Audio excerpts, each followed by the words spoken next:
Each year, the Swiss ski resort Davos comes alive as leaders and delegates from all parts of the globe convene for the World Economic Forum. They attend sessions designed to spark discussions around the most pressing issues of the day and ultimately drive impact. Key themes for this year's annual meeting included sustainability, economic growth and resilience, globalisation and geopolitics, energy and food security. Ultimately, as formalities wrapped up, the business world appeared optimistic about the economy, even as central banks urged caution. Welcome back to Ticker News. I'm William Howard, and one person who was there is former World Bank consultant and CEO of We Empower Capital, Andrea Zanon. Andrea, thanks for your time today. Thank you for having me back. Russian, Chinese and US presidents were all absent at this year's event. What does that say about the perception of the forum? Has it lost its touch, or were the leaders of these nations just too busy? While generally speaking, there was an evidence of optimism at the forum, many leaders, including the three you mentioned, stayed at home.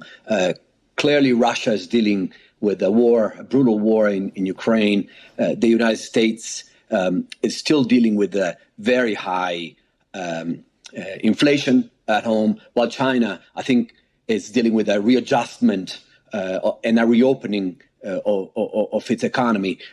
There is a general perception that these global summits have lost touch with the real economy and the real risk. And I would even add that, generally speaking, the experts particularly have done a poor job anticipating crisis and avoiding risk. So that's why a lot of people stayed at home to deal with the main issues in their own countries. Why do you think world leaders and delegates are more optimistic about the state of the economy? There's been, I would say, three changing scenarios over the last year, and I would like to start with one that is really changing the sustainability investment landscape. The President Biden Inflation Reduction Act, it's the largest ever climate investment package, roughly $400 billion that it's going towards sustainable infrastructure, clean energy, clean tech, and that sends a very powerful message to the global investment community.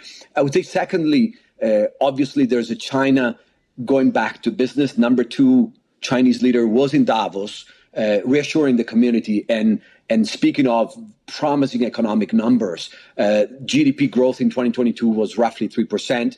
The leadership thinks that China is going to go back to 5% growth, which will help ease the price pressure and create new jobs and bring prosperity back. Thirdly, I would say there's been a significant readjustment of the energy prices. So energy inflation, particularly in Europe, which suffered the biggest shock because of the invasion of Ukraine, prices have come down significantly, roughly 80%. So I think there are more positive potential shocks coming out in 2023, and all the leaders in Davos had clearly, referenced that 3 months ago they could not have anticipated as such a more positive correction of the market and of these global imbalances.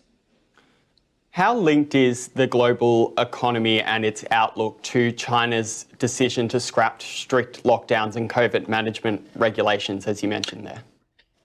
Very much so. And I think it's, while there is an effort to regionalize business so that regions don't overdepend on suppliers like China, the global economy has been overdependent over the last 30 years on East Asia, as inexpensive supplies and very labor cost reduction. So I think it will take significant time to decouple and to create a less globalized global system.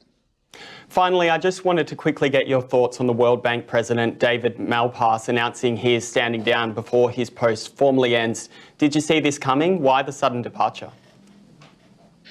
It's hard to say. I think as a president, he's been dealing with tremendous new risk. As I said before, the global institutions are not as equipped and anticipating and reading some of these crises. So I think, while we're speculating here, the decision to leave could have been influenced by a very tough 5 years of multiple shocks that started with the China and President Trump's trade wars, were followed by even like global Suez Canal accidents that had a significant impact on pricing and supplies, COVID, the invasion of Ukraine, and then, global recession and inflation. So I think it's keeping that job for this length of a period, it's still to be applauded.